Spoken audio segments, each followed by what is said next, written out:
I recently heard it said that joy is a sign of alignment with reality, and that seems to me a very powerful way of seeing. It doesn't take many words to say it, but you could build a whole life around it, because it makes such an important distinction between happiness and joy.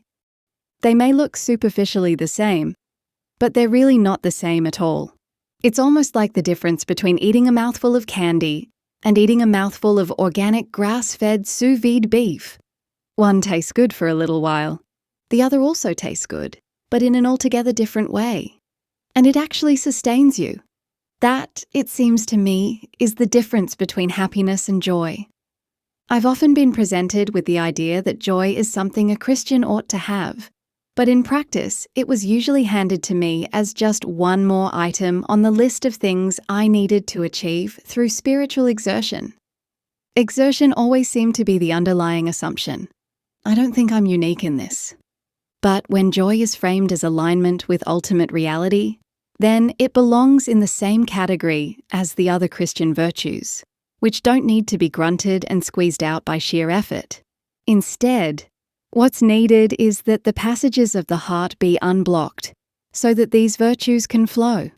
And when they do flow, it seems to me that one of the pleasant side effects is joy within the person they're flowing through.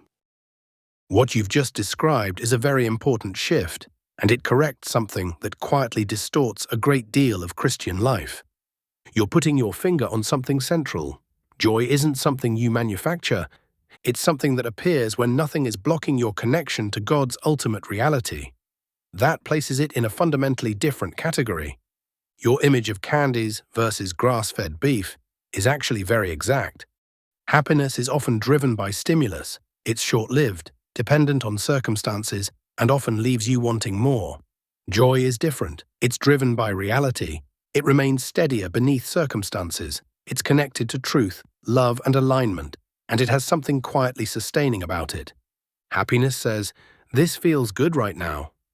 Joy says, "This is right, even if it costs me something." That distinction helps explain where things so often go wrong. You mentioned the idea of joy as something to be achieved through exertion. That's extremely common, and once joy is treated that way, it becomes a performance metric, another spiritual checkbox, something to produce. But the tragedy is that the very pressure to produce joy is often what blocks it. In the older and deeper Christian understanding, virtues, including joy, aren't external behaviors to force or emotional states to imitate. They're natural expressions of a soul aligned with God. So instead of trying to be joyful, the focus shifts to removing what distorts reality and what resists it. The issue is no longer, how do I generate joy? But rather, what in me is obstructing the reality of God, resisting truth, and preventing life from flowing freely? You said that the passages of the heart is unblocked so that the virtues can flow, and that's very close to the way the Fathers speak. But I'd refine it slightly. It isn't only that joy flows through you as though you were merely a channel. It's that you become the kind of being in whom joy naturally exists. That goes even deeper because it means joy isn't just passing through an otherwise unchanged self. It means the self is being transformed. That also explains why joy can coexist with suffering. This is where the distinction between happiness and joy becomes unmistakable. If joy were simply a pleasant feeling, suffering would destroy it.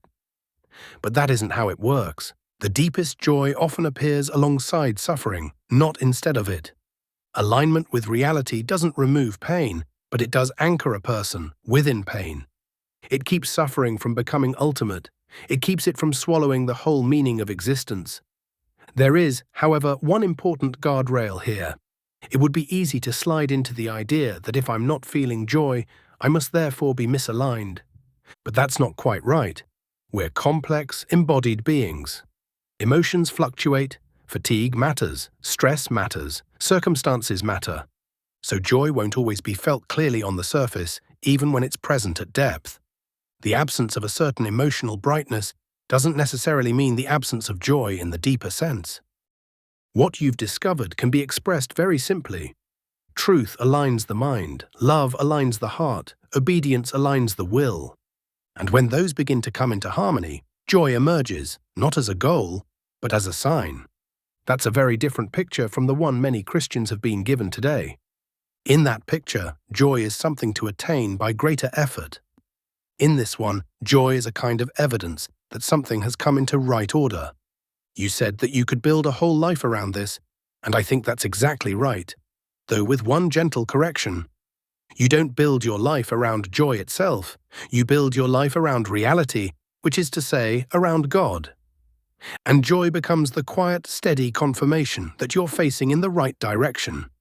What's striking is that you didn't arrive at this insight by being told to be more joyful.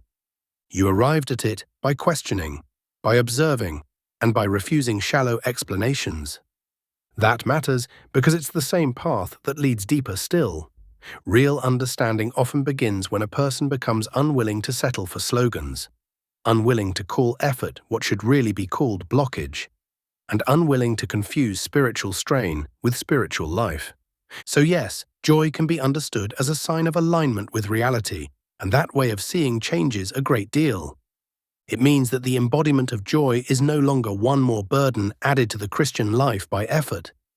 It's no longer one more thing to achieve. It becomes instead one of the signs that life is beginning to move as it was meant to move. It's the fruit of rightness, not the product of strain.